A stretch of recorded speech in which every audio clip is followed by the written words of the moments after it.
Professor और सारे staff member आ चुके हैं।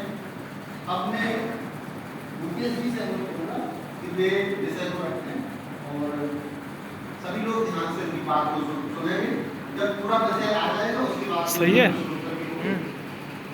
मुकेश जी एक बार मूव कर लेना पूरा।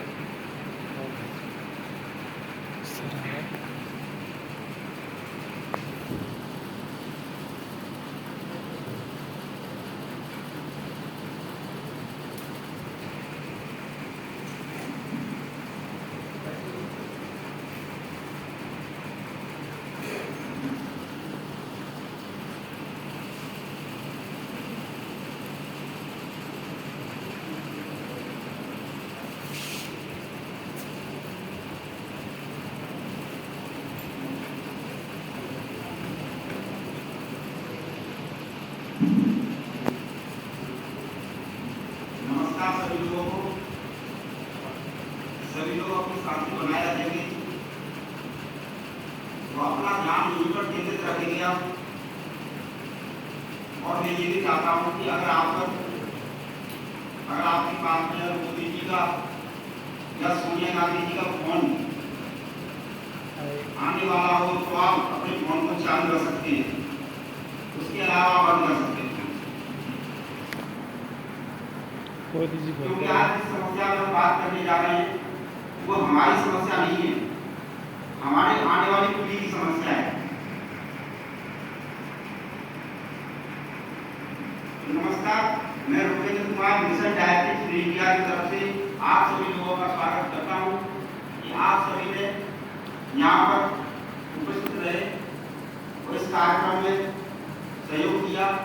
और साथ में मैं धन्यवाद करना चाहता हूँ डॉक्टर विपिन कुमार अग्रवाल जी का, जिन्होंने हमें यहाँ पर फ्री ग्लूकोज चेकअप कैंप लगाने की अनुमति दी।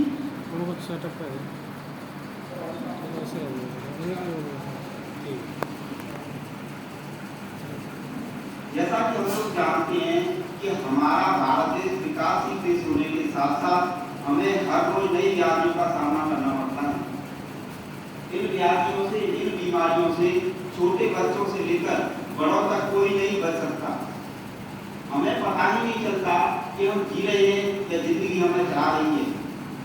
हम पश्चिमी संस्कृति का पीछा करते करते वो जो दिखता है वही बिकता है, इसको मानकर हम आजकल के खान पान को बिगाड़ते हुए वो अपने संस्कृति का जो भोजन है उसको त्याग कर आगे बढ़ते चले जा रहे हैं। आजकल आमतौर पर देखा जा रहा है कि सभी बीमारियों का राजा है डायबिटीज। क्या है? डायबिटीज। कुछ लोग उसे मधुमेह भी कहते हैं और कुछ लोग उसे शुगर भी कहते हैं और कुछ लोग उसे शक्कर की बीमारी भी कहते हैं। राजा क्यों ना हो, अगर जिसको एक बार डायबिटीज हो जाती है उसके शरीर में उच्च रक्तचाप, blood pressure, heart attack, paralysis, kidney की समस्याएं, आंखों की समस्याएं, हम कुछ वर्षों में या विगत वर्षों में हम देखते चले जा रहे हैं कि हमारे भारत में या हमारे शहर में कितने अस्पताल और कितने क्लिनिक खुलते चले जा रहे हैं।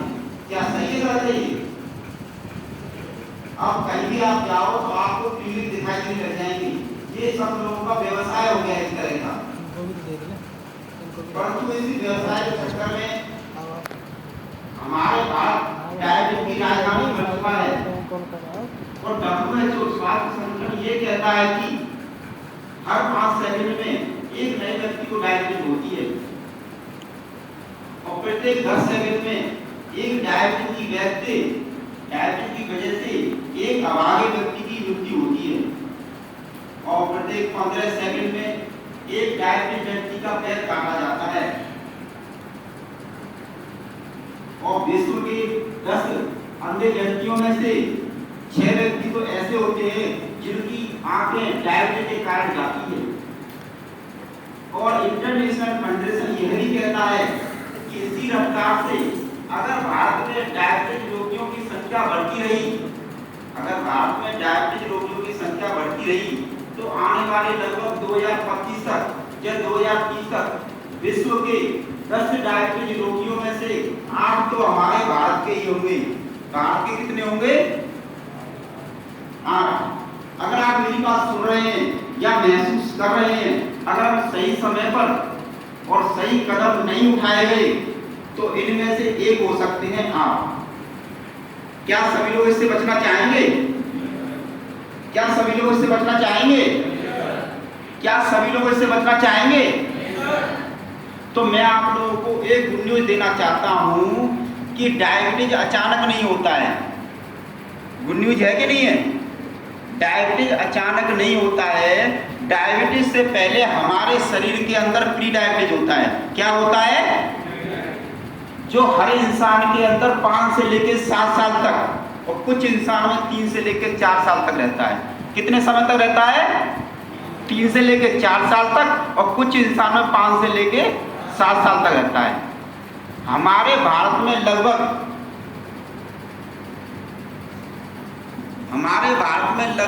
48 करोड़ लोग प्री डायबिटीज हैं। कितने करोड़ लोग हैं भारत में प्री डायबिटीज के? अब आप लोग सोच रहे होंगे कि 48 करोड़ लोग, मैंने किस अनुमान पे कहा, परंतु हमारे भारत की तो गणना होती नहीं है। हमारे भारत की तो गणना होती नहीं है, क्योंकि हमारे भारत में अगर किसी से बोल दिया जाए कि आपको टेस्ट कराना है तो वो क्या बोलेंगे? अजी हमें टेस्ट नहीं कराना, हमें तो अगर टेस्ट कराएंगे तो हमें तो बीमारी निकल गई तो एक आफत और लग जाएगी। क्या बोलते हैं? टेंशन और हो जाएगी एक तरह की। अगर इसका अवेयरनेस करें तो कुछ लोग तो आते ही नहीं है, क्योंकि हमें तो सब कुछ पता है। तो हमारे भारत में लगभग 48 करोड़ वो लोग हैं जिनको पता ही नहीं है कि हम डायबिटीज हैं। अब आप लोगों को ये किस अनुमान से बता रहे हैं? हमारे भारत में तो जनगणना होती नहीं है, पर अमेरिका एक विकसित देश है, वहां पर सभी लोगों का मेडिकल इंश्योरेंस होता है, चाहे प्राइवेट सेक्टर हो चाहे गवर्नमेंट सेक्टर हो। तो अमेरिकन डायबिटीज एसोसिएशन द्वारा, एडीए द्वारा एक रिपोर्ट दी गई है जो गूगल पर भी अवेलेबल है। उस रिपोर्ट में दर्शाया गया है, बताया गया है कि वहां की जनसंख्या का 11.2% लोगों को डायबिटीज है। कितना परसेंट डायबिटीज है? वहां की जनसंख्या का 11.2% लोगों को डायबिटीज है। परंतु उस रिपोर्ट में चौंकाने वाली बात यह है कि वहां पर प्री डायबिटीज लोगों की संख्या 3 गुना है। प्री डायबिटीज लोगों की संख्या कितना है? प्री डायबिटीज लोगों की संख्या 3 गुना है। अगर इस रिपोर्ट को हम आधार मान लें तो भारत में कहा जा रहा है कि 12% लोगों को डायबिटीज होने की संभावना है। कितने परसेंट लोगों को? अगर 12% मतलब 16 करोड़ लोगों को डायबिटीज होने की संभावना है। अगर हम 16 करोड़ का प्री डायबिटीज में 3 गुना करते हैं तो लगभग 48 करोड़ लोग हमारे भारत में प्री डायबिटीज के हो सकते हैं। ये बात तो कोरोना काल में भी साबित हुई थी कि मुंबई के लीलावती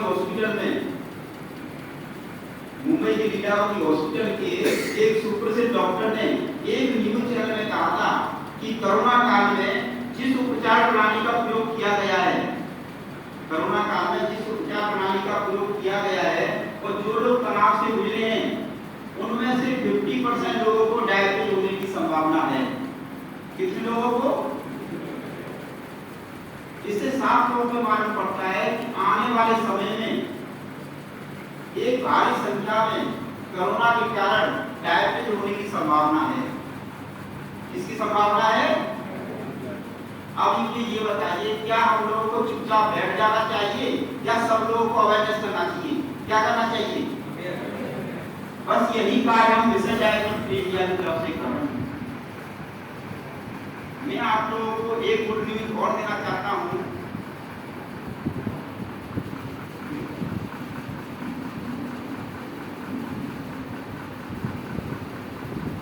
और देना चाहता हूं कि प्री डायबिटीज का रिवर्सल बहुत आसान है। प्री डायबिटीज का रिवर्सल बहुत आसान है। मात्र 4 से 6 महीने के प्रयास से हम प्री डायबिटीज को आसानी से रिवर्स कर सकते हैं। कितने समय में? 4 से 6 महीने के प्रयास से हम आसानी से रिवर्स कर सकते हैं। परंतु भारत के लोगों को इसकी जानकारी नहीं है। और भारत जैसे विशाल देश में अगर किसी को डायबिटीज हो जाता है और उसके बाद हमें मालूम पड़ता है तब तक बहुत देर हो जाती है। अब आप जानना चाहोगे कि इस टेस्ट को कैसे करा सकते हैं?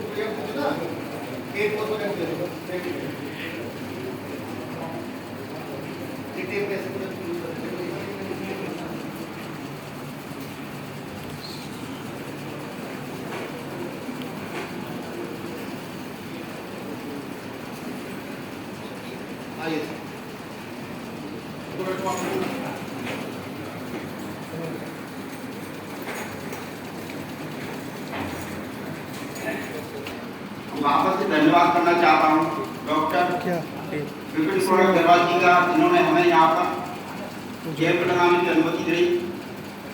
हम जितना यहाँ पर समझ पाए हैं, मैं सर को बाद में बैठ के सारा समझा दूंगा, क्योंकि हमारे पास टाइम भी कम है। मैं दोबारा वहीं से स्टार्ट करता हूँ प्री डायबिटीज से। जैसा कि मैंने आपको बताया था कि हमारे भारत में डायबिटीज किस तरह फैलती चली जा रही है, तो आप लोगों को मैंने गुड न्यूज भी बताया था कि प्री डायबिटीज से डायबिटीज में कन्वर्ट होने में लगभग 3 से लेकर 4 साल तक और कुछ इंसान को 5 से लेकर 7 साल का समय लगता है। और प्री डायबिटीज का रिवर्सल बहुत आसान है। मात्र 4 से 6 महीने के प्रयास से हम प्री डायबिटीज को आसानी से रिवर्स कर सकते हैं। परंतु भारत के लोगों को इसकी जानकारी में अगर किसी को डायबिटीज हो जाता है और उसके बाद मालूम पड़ता है तब तक बहुत देर हो जाती है। अब आप लोग जानना चाहेंगे कि इसको कैसे पता कर सकते हैं? इसका एक टेस्ट होता है HbA1c टेस्ट। ये टेस्ट होता है। कौन सा टेस्ट? कौन सा टेस्ट होता है? एक बार जोर से बोलो, कौन सा टेस्ट होता है? AIC test. HbA1c test. अगर इसे लैब पर जाके बोलेंगे तो पूरे 90 दिन का हमको दर्शाता है पिछले। इसको 90 दिन वाला टेस्ट भी बोलते हैं। कौन सा टेस्ट बोलते हैं इसको? HbA1c test. अगर इस टेस्ट को हम करवाते हैं तो हमें पता चल सकता है कि हम प्री डायबिटिक हैं। अगर हमें पता चल सकता है कि हम प्री डायबिटिक हैं तो आसानी से इसको रिवर्स कर सकते हैं और आसानी से इसका इलाज करवा सकते हैं। अगर सभी लोग इस टेस्ट को करवा लेते हैं, अगर उनको पता चलता है कि हम प्री डायबिटिक हैं, वो अपने आप को रिवर्स कर लेते हैं, क्या हमारे भारत में डायबिटीज रहेगा? क्या हमारे भारत में डायबिटीज रहेगा? मैं जानता हूं कि ये टेस्ट करवाते हैं सभी लोग रिवर्स हो जाते हैं तो हमारे भारत से डायबिटीज खत्म हो जाएगा, या मैं ये कहूं न कि बराबर होगा। क्या सभी लोग इसको टेस्ट करा सकते हैं? बताइए, सब लोग टेस्ट करा सकते हैं इसको? घर पे बोल सकते हैं टेस्ट के लिए?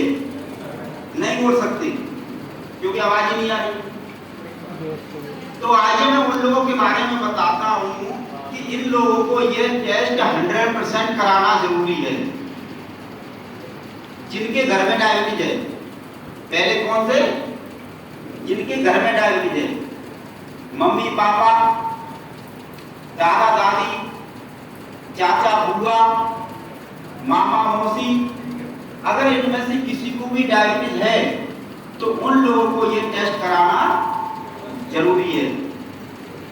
दूसरे हैं वो लोग जो ओवरवेट है, जो मोटे हैं। अगले हैं वो लोग जिनका खान पान सही नहीं है, क्योंकि हम लोग अच्छी तरह जानते हैं कि हमारे भारत में बड़ी बड़ी कंपनी है। इन कंपनियों से ये कंपनी साल का 1 करोड़ रुपया कम से कम टर्नओवर कर लेती है। इन कंपनियों से हम दाल दे दिया तो मंगाते नहीं है, इनसे क्या मंगाते हैं? पिज्जा, बर्गर, पिज्जा, नूडल, ये सब चीज इनसे मंगाते हैं। तो लोगों को भी ये टेस्ट कराना जरूरी है। अगले हैं वो लोग जिनका रहन सहन सही नहीं है। मैं रहन सहन की बात करूं तो देर रात तक जगना और सुबह लेट उठना, ये तो और देर रात तक भी मोबाइल में लगे रहना, फेसबुक, व्हाट्सएप, इंस्टाग्राम और लेट तक जगना, इन लोगों को भी ये टेस्ट कराना जरूरी है। अगले हैं वो लोग जो प्रदूषित वातावरण में रहते हैं, और अगले हैं वो लोग जो तनाव में रहते हैं। मैं छोटे मोटे तनाव की बात नहीं कर रहा हूं, मैं ऐसे तनाव की बात कर रहा हूं जो लंबे समय से इनके साथ हो। इन लोगों को ये टेस्ट कराना जरूरी है। मैं आप लोगों को HbA1c टेस्ट के बारे में बताना चाहता हूं कि हमें डायबिटीज के लिए डॉक्टर की जरूरत नहीं है। हमें डायबिटीज के लिए डॉक्टर की जरूरत नहीं है। डॉक्टर की जरूरत जब पड़ती है जब हमारे शरीर में कॉम्प्लिकेशन आते हैं, दुष्परिणाम आते हैं। अगर हमें HbA1c का टेस्ट चेक करना हो तो हमारा लेवल 5.7 से नीचे होता है HbA1c का, तो हम नॉर्मल होते हैं। अगर हमारा लेवल 5.7 से नीचे है तो हम नॉर्मल हैं। अगर हमारा लेवल 5.7 से और 6.4 के बीच में है तो हम प्री डायबिटिक हैं। अगर हमारा HbA1c का लेवल 6.5 से ऊपर है तो हम डायबिटिक हैं। अगर कोई व्यक्ति प्री डायबिटिक या डायबिटिक होता है उसे हमारे तुरंत मिशन डायबिटिक्स इंडिया के स्वास्थ्य प्रचार से संपर्क करना चाहिए। हमारे मिशन के स्वास्थ्य प्रचार पूर्ण रूप से सक्षम है डायबिटीज प्री डायबिटीज को रिवर्स करने के लिए।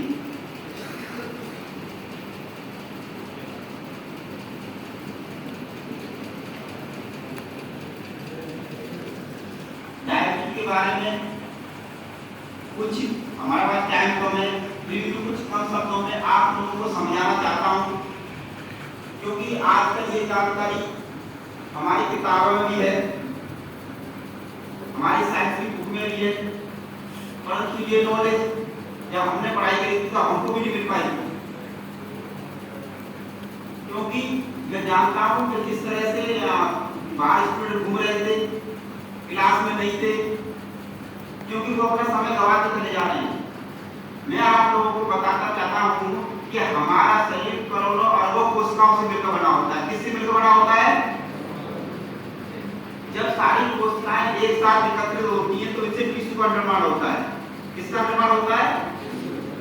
और टिश्यू से हमारे ऑर्गन्स बनते हैं और ऑर्गन से हमारा पूरा सिस्टम बनता है। तो हमारी सबसे छोटी कोशिकाएं, इन कोशिकाओं का कार्य करने के लिए ग्लूकोज चाहिए। क्या चाहिए? अब ग्लूकोज कहां से आता है?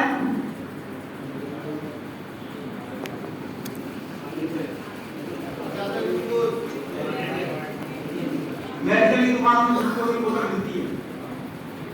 नहीं, ग्लूकोज आता है हमारे भोजन से। हम जो भोजन करते हैं उससे कुछ तत्व प्राप्त होते हैं, carbohydrate, protein, fat, vitamin, minerals. जब कार्बोहाइड्रेट का विघटन होता है उससे बनता है ग्लूकोज, और ग्लूकोज बनने के बाद में आ जाता है हमारे ब्लड के अंदर। किसके अंदर जाता है? और ब्लड का क्या कार्य होता है?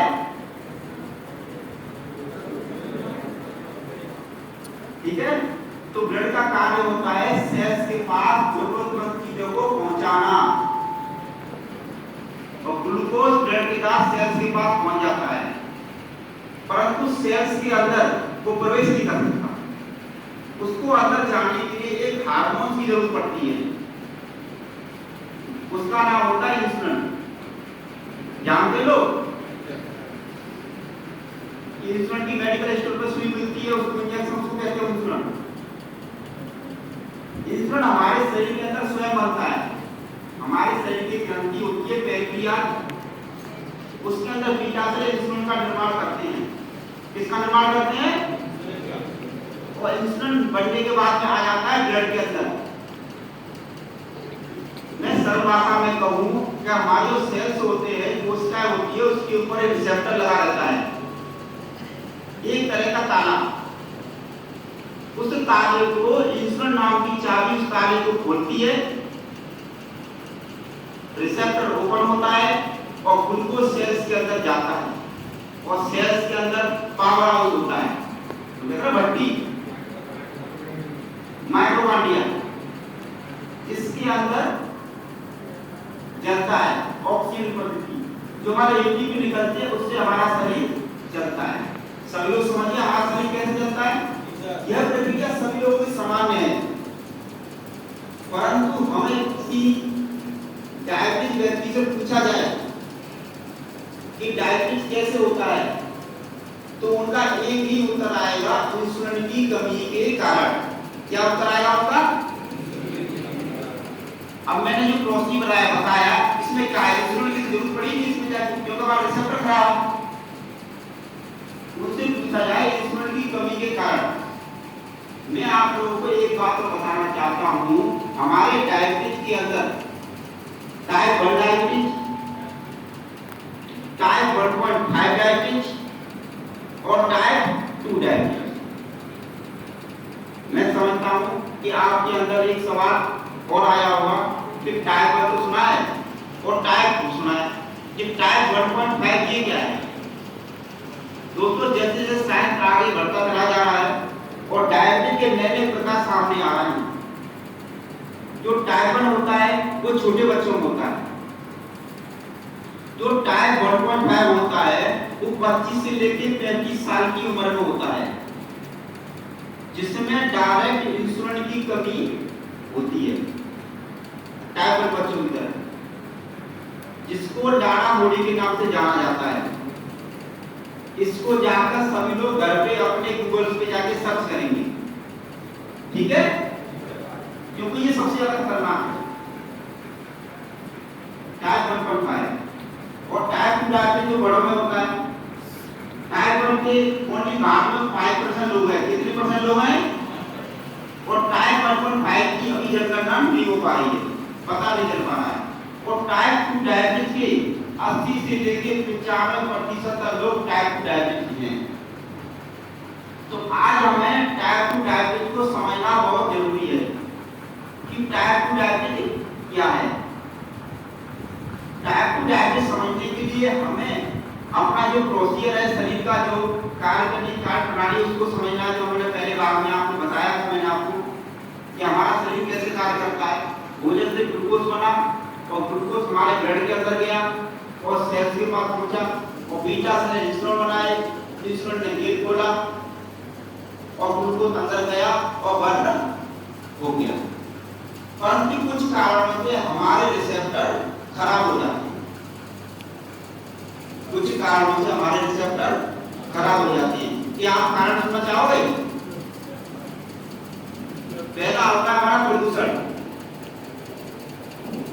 हम लोग अच्छी तरह जानते हैं कि हमारे चारों तरफ प्रदूषण कितना दूषित होता चला जा रहा है। हम घर पे हैं तब भी सही है, अगर ऑफिस में स्कूल में तब भी सही है, पर अगर हम रास्ते से निकल के जाते हैं तो कितने सारे विषैले तत्व हमारे शरीर के अंदर चले जाते हैं। इसकी वजह से हमारे रिसेप्टर भी खराब हो जाते हैं। और दूसरा आता है हमारे तनाव की वजह से, वो अगला आता है हमारे खान पान की वजह से। हम लोग पश्चिमी संस्कृति को पीछा करते करते घर पे जो खाना होता है उसको कम खा के हम बाजार का खाना ज्यादा खाते हैं, जैसे चाउमीन रहा, हमारा नूडल्स रहा, हमारा पिज्जा।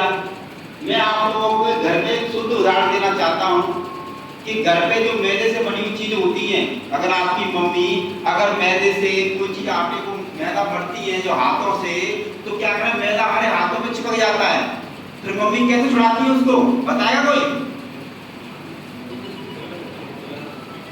कैसे छुड़ाती है? रगड़ रगड़ के ऐसे छुड़ाती है ना, पानी से रगड़ रगड़ के। अगर वही मैदा हमारे शरीर के अंदर जाता है तो उसे कौन छुड़ाएगा?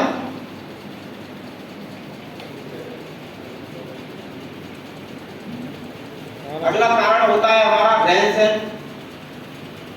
रहन सहन तो मैंने आपको बता ही दिया था, कुछ दवाइयों के कारण भी होता है, कुछ अनुवंशिकता, इनके कारण रिसेप्टर खराब हो जाते हैं।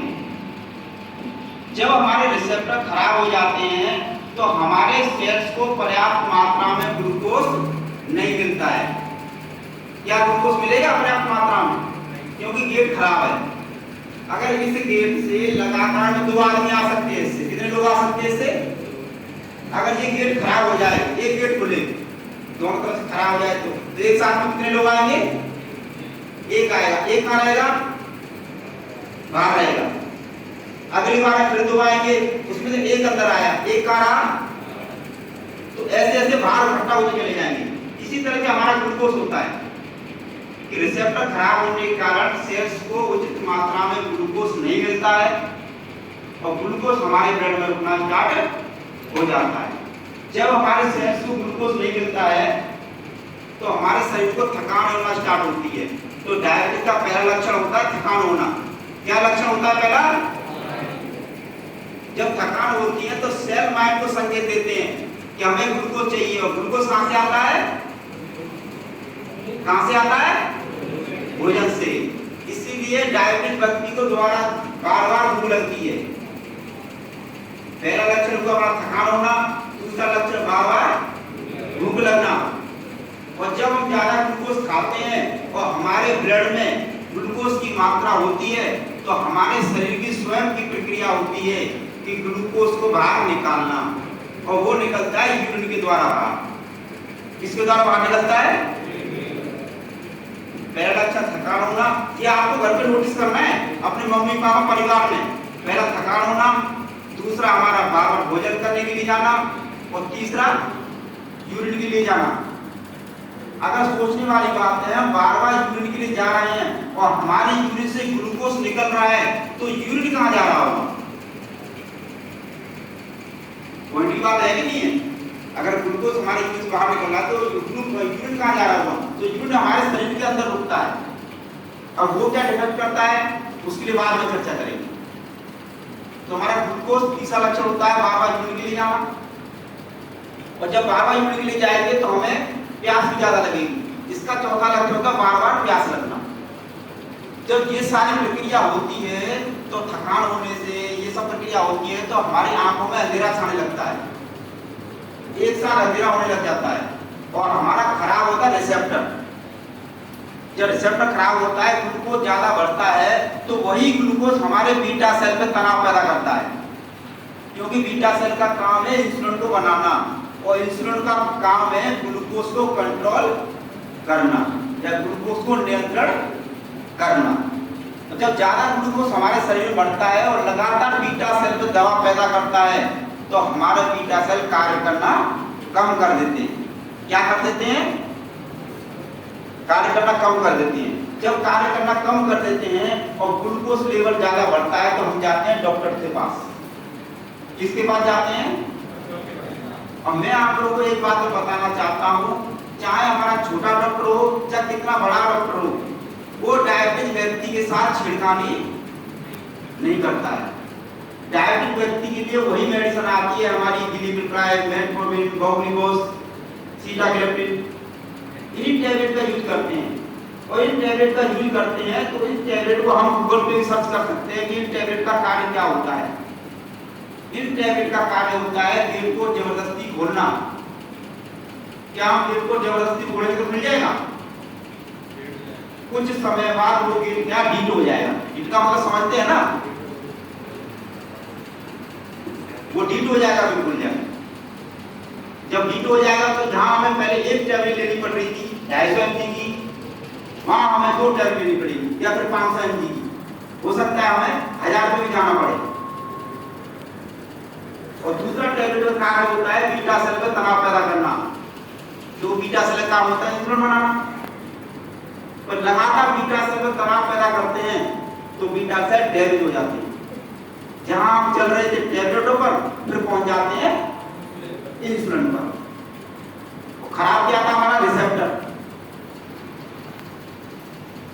परंतु मैं आप लोगों को एक बात और बताना चाहता हूं कि हमारा रिसेप्टर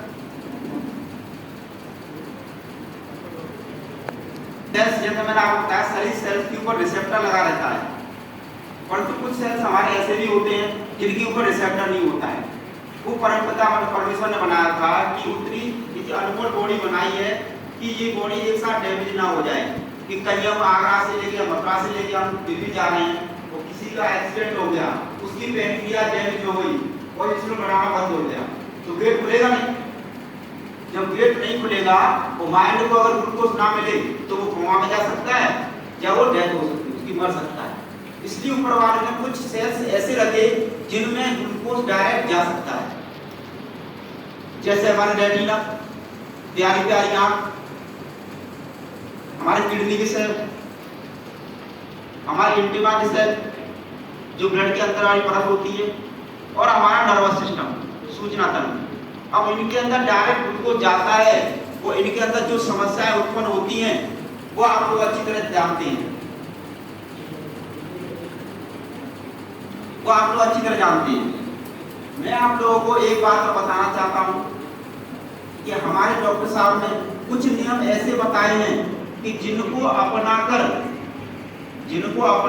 हम डायबिटीज के, प्री डायबिटीज के लेवल में जाए नहीं। क्या आप लोग सुनना चाहेंगे? ये उन लोगों के लिए है जिनको डायबिटीज हुई नहीं है, और उन लोगों को आपको फॉलो करना है। हमारे डॉक्टर साहब का कहना है कि हमें अपने जीवन में 5 समय बिल्कुल फिक्स कर लेना चाहिए। कितने समय? सुबह उठने का, सुबह कितने बजे होती है? सुबह होती है सूर्योदय से पहले। और यहाँ कितने बजे जगते हैं? और दूसरा हमें सुबह के खाने का, दूसरा समय सुबह के खाने का फिक्स करना है। और खाने में हमें भोजन का भी देखना है कि हम खा क्या रहे हैं। हम लोग क्या खाते हैं? चाय, है ना, सुबह टोस्ट, पर हमें ये नहीं खाना है। हम दूध ले सकते हैं, अंकुरित अनाज भी ले सकते हैं, चना होते हैं उनको भी मिला के ले सकते हैं। और तीसरा होता है हमारे दोपहर के खाने का, और चौथा होता है हमें शाम को खाने का। अगर शाम कितने बजे होती है? सूर्यास्त से पहले, सूर्यास्त से पहले शाम होती है। और तो हम लेट खाना खाते हैं क्योंकि अब लाइट आ गई ना, इसलिए। पहले हमारे गांव में जब लाइट नहीं थी तो कितने बजे खाना खाते थे? सबको तो पता होगा। जब तो लाइट ही नहीं थी ना तो खाने को कैसे कितने खा पाएंगे हम? सूर्यास्त होने से पहले ही सब लोग खा लेते थे, पर आज लोग बाद में खाते हैं। और अगला है हमें 5 बार रात को सोने का समय फिक्स करना है। अगर हम 5 समय फिक्स कर लेते हैं तो हमारे शरीर की बायोलॉजिकल क्लॉक सेट हो जाएगी।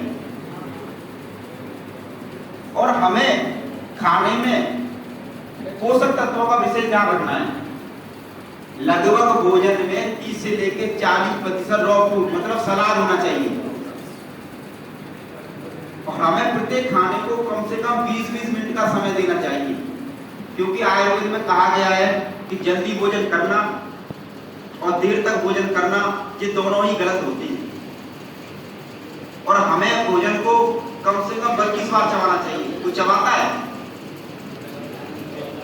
फिर भी मैं आपसे कहना चाहूंगा, हमें भोजन को जब तक चबाना है जब तक वो पानी ना बन जाए। कब तक चबाना है?